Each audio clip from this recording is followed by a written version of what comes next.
A Omicron foi detectada na África do Sul e em Botsuana em novembro de 2021 e rapidamente chamou atenção por ser altamente contagiosa, levando a recordes de infecções ao redor do mundo. Mas, logo depois, alguns estudos preliminares observaram que a variante estaria por trás de casos mais leves e menores taxas de hospitalizações e mortes, especialmente entre pessoas vacinadas. E isso levou a um certo alívio. Muitos chegaram a dizer que a Omicron poderia representar o fim da pandemia. Entre eles, o presidente Jair Bolsonaro, que disse que a variante seria bem-vinda ao Brasil. Mas esse otimismo é justificável? A Omicron pode significar mesmo o fim da pandemia? Ou ainda corremos o risco de colapso nos hospitais? Sou André Biernat, da BBC News Brasil, em São Paulo, e neste vídeo eu vou te contar o que os estudos têm mostrado sobre a variante Omicron e o que ela pode significar para o futuro da Covid-19. Vamos começar pelo que a ciência já descobriu até agora. Os casos de Covid aumentaram bastante recentemente. Só na primeira semana de janeiro foram quase 20 milhões de novos casos em todo o mundo, um recorde até agora. Antes do surgimento da Omicron, o pico estava na casa das 5 milhões de infecções em 7 dias, lá em abril de 2021. Nos Estados Unidos, o primeiro paciente com Omicron foi identificado no início de dezembro e levou pouco mais de 20 dias para que a variante já estivesse presente em 58% das amostras analisadas em laboratórios americanos. Aqui no Brasil, foi feito um levantamento com 3.200 amostras colhidas de pacientes com Covid na primeira semana de janeiro, e 98,7% delas traziam a Omicron. Mas como essa variante se espalhou tão rápido? Segundo um relatório feito pela Agência de Segurança em Saúde do Reino Unido, a Omicron é de 2 a 3 vezes mais transmissível do que a Delta. Vale lembrar que a Delta já era bem mais infecciosa que o vírus original, detectado em Wuhan no fim de 2019. Foi esse alto grau de transmissibilidade que fez a Omicron se espalhar de forma avassaladora. E há 3 razões principais para isso, segundo a epidemiologista Maria Van Kerkhove, líder técnica da OMS para a Covid. A primeira é que muitas dessas mutações fazem com que o vírus consiga se aderir com maior facilidade às células humanas. A segunda é que a Omicron se replica com mais rapidez nas vias aéreas superiores, no nariz e na garganta. Em outras versões do vírus, como a Beta e a Delta, a replicação era maior nos pulmões. Essa facilidade em transitar pelo nariz e pela garganta facilita a sua propagação. Basta uma pessoa respirar, tossir, espirrar, falar ou cantar para liberar uma quantidade grande de vírus no ambiente. E a terceira razão é o escape da imunidade.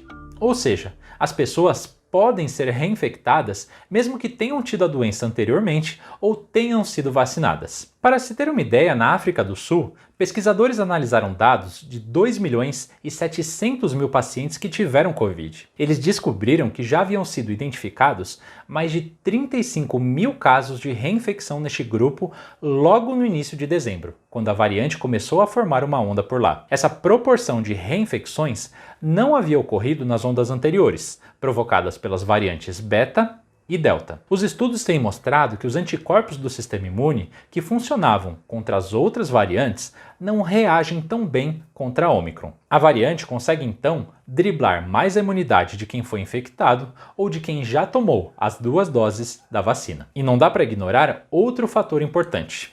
A Omicron pegou carona nas festas de final de ano, criando inúmeras cadeias de transmissão ao redor do mundo. Mas se a Omicron é extremamente infecciosa e consegue driblar em parte a imunidade, isso quer dizer que as vacinas não funcionam mais? Não é bem assim. Uma pesquisa feita pelo Imperial College traz uma notícia ruim e uma notícia boa.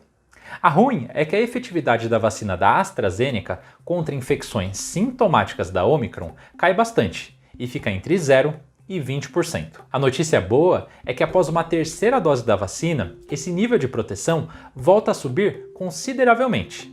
Os números variam entre 55% e 80% para quem tomou o reforço. Uma análise feita pela Universidade de Cambridge corrobora essa conclusão. O estudo mostra que o risco de hospitalização de quem foi infectado pela Omicron é 81% menor se a pessoa tiver tomado 3 doses da vacina. Da mesma forma, um estudo feito no MIT, dos Estados Unidos, indica que as vacinas Pfizer e Moderna não produzem anticorpos capazes de reconhecer e neutralizar a variante Ômicron, mas que uma dose de reforço melhora drasticamente a proteção. Com isso, fica cada vez mais claro que a dose de reforço é de suma importância. Vale lembrar também que estamos falando aqui de eficácia em relação a casos sintomáticos.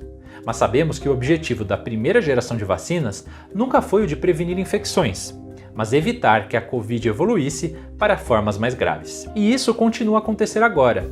Com o passar do tempo, há uma queda natural dos anticorpos neutralizantes. E quando esses anticorpos baixam, o coronavírus consegue invadir as vias aéreas com mais facilidade. Mas o vírus não consegue progredir no organismo de quem foi vacinado por causa das chamadas células de memória do sistema imunológico. E é isso que ajuda a evitar complicações graves da doença, que costumam afetar os pulmões. Bom, a gente entendeu até aqui que a Ômicron é mais infecciosa e que, apesar de conseguir driblar a imunidade prévia em parte, as vacinas continuam sendo efetivas contra as formas graves da infecção. Mas, nas últimas semanas, alguns trabalhos científicos têm indicado que a Ômicron poderia ser mais leve que as variantes anteriores. Isso porque a Ômicron não infecta tão bem as células dos pulmões, como já falamos aqui. Uma pesquisa recente da Universidade de Washington mostrou que hamsters infectados com a Ômicron tinham menos coronavírus nos pulmões do que roedores infectados com as outras variantes. Em 31 de dezembro, a Agência de Segurança Sanitária do Reino Unido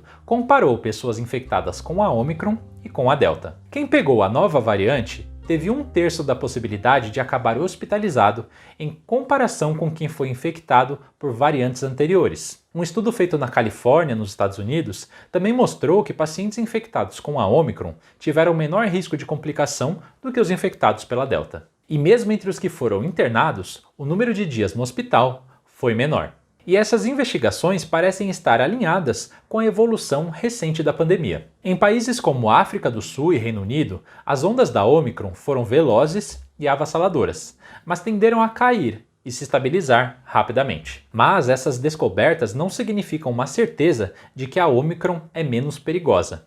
Para começo de conversa, a maioria dessas pesquisas são experimentais. Não se tratam de trabalhos revisados por especialistas ou publicados em periódicos científicos. Nas palavras de Tedros Adhanom, diretor-geral da OMS, o tsunami de casos provocados pela nova variante é tão grande que está sobrecarregando sistemas de saúde pelo mundo. E de fato, a partir da segunda semana de janeiro, os dados oficiais do Ministério da Saúde do Reino Unido têm mostrado um aumento constante de hospitalizações e do número de mortes. Em alguns dias, esse número chegou a ultrapassar os 300 óbitos. E mesmo que haja um percentual pequeno de pessoas que precisem de internação, se o número de infectados for muito alto, o número de pacientes graves também será. E uma pressão alta sobre os serviços de saúde significa que podem faltar recursos humanos e materiais para atender esse número alto de pacientes em estado grave, o que aumenta o risco de morte. Agora que sabemos de tudo isso, vamos àquela pergunta do início. A Ômicron pode significar o fim da pandemia? Médicos e virologistas pedem muita cautela com essa afirmação. Além do aumento nos casos e nas hospitalizações nessas últimas semanas, é necessário ter em mente o risco da Covid longa, que tem sequelas variadas e afeta entre 10% e 30% de todos os infectados. Por outro lado, os especialistas também afirmam que a Ômicron é um indício de que o vírus SARS-CoV-2 parece estar seguindo um caminho de atenuação. Mas é cedo para dizer que essa variante estabeleceu uma relação mais amigável com a espécie humana. Não sabemos ainda como a Ômicron vai evoluir, se sua trajetória de atenuação vai continuar ou se pode surgir uma variante mais agressiva nos próximos meses. Fato é que ainda não alcançamos aquele momento de permitir que o vírus se espalhe livremente. A Ômicron ainda representa muitos perigos. Então é importante continuar se cuidando, usar máscaras, manter o distanciamento social e fugir de aglomerações. E, é claro, vacinar toda a população, inclusive com a dose de reforço. E isso vale também para crianças de 5 a 11 anos, que foram incluídas recentemente na campanha de vacinação aqui no Brasil. Bom, com isso eu fico por aqui. Um abraço, se cuida e até a próxima!